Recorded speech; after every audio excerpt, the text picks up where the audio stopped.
Chapter 13. Run as fast as you can. Still moving quietly so as not to wake her sister, Aunt Mary sped down the stairs and through the kitchen door.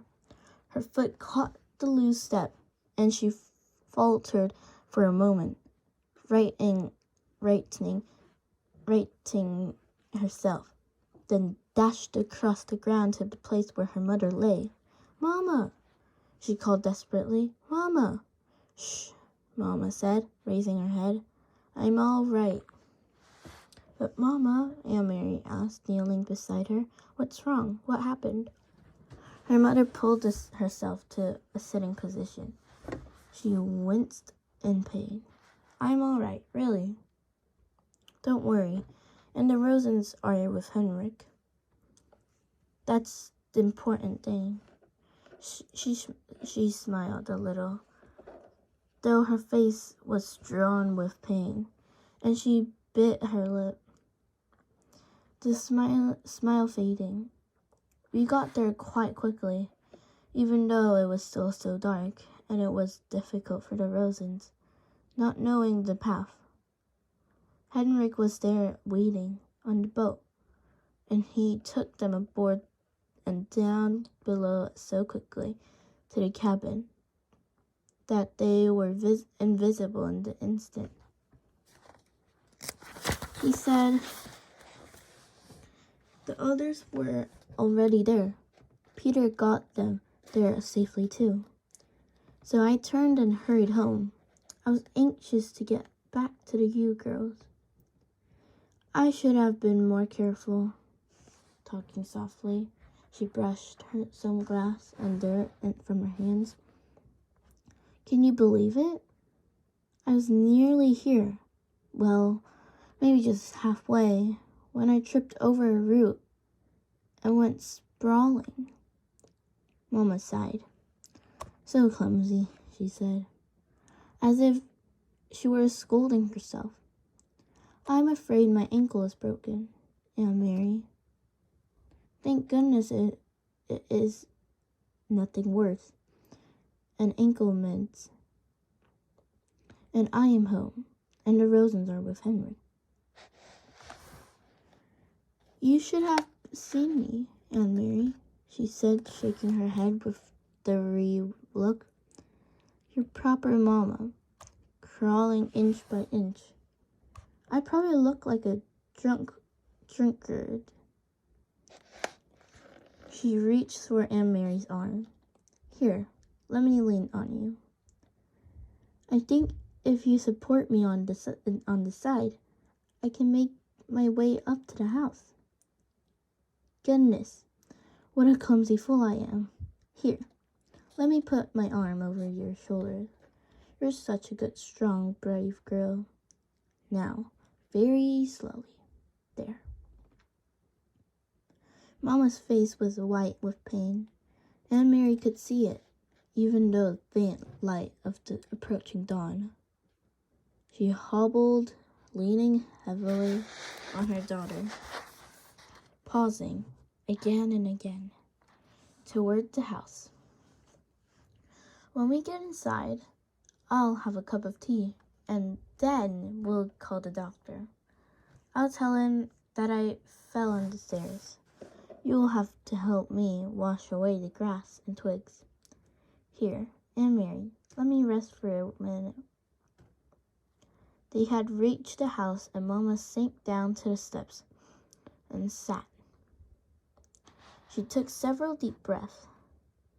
Aunt Mary sat beside her and held her hand. Mama, I was worried when you didn't come back. Mama nodded. I knew you would be. I thought of you, worrying as I dragged myself along. But here I am, safe with you now. Everything is fine. What time is it? It must be 4:30, or close to it. They will sail soon. Mama turned her head and gazed across the meadow to the sea and the vast sky above it. There were no stars now, only the gray, pale sky with pinkness as its border. Soon they'll be safe, too. Aunt Mary relaxed. She stroked her mother's hand and looked down at this discolored, swollen ankle. Mama, what is this? She asked suddenly, reaching into the grass at the foot of the steps. Mama looked. She gasped. Oh my God, she said. Aunt Mary picked it up and recognized it now. Knew what it was.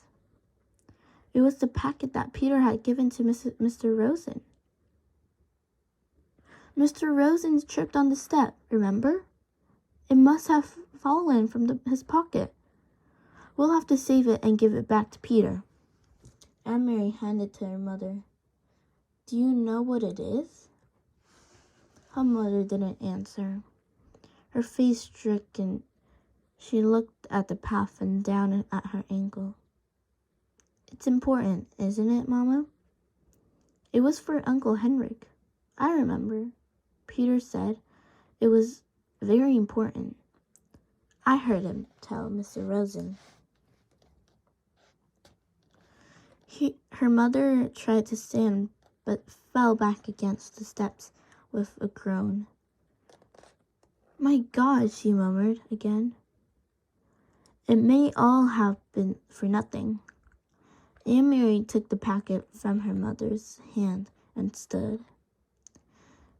It will take it, she said. I know the way, and it's almost light now. I can run like the wind. Mama spoke quickly, her voice tense. Aunt Mary, go into the house and get a small basket on the table. Quickly, quickly. Put an apple into it and some cheese. Put this packet underneath. Do you understand? Hurry. Aunt Mary did instantly as she was told. The packet at the bottom. She covered it with a napkin. Then some wrapped cheese. An apple. She glanced around the kitchen, saw some bread, and added that. The little basket was full. She took it to where her mother was. You must run to the boat. If anyone should stop you, who would stop me? Aunt Mary, you understand how dangerous this is. If any soldiers see you, if they stop you, you must pretend to be nothing more than a little girl. A silly, empty-headed little girl, taking lunch to a fisherman, a foolish uncle who forgot his bread and cheese. Mama, what is it in the bottom? But her mother still didn't answer the question. Go, she said firmly. Go right now and run as fast as you can. Aunt Mary kissed her mother quickly, grabbed the basket from her mother's lap, turned and ran toward the path.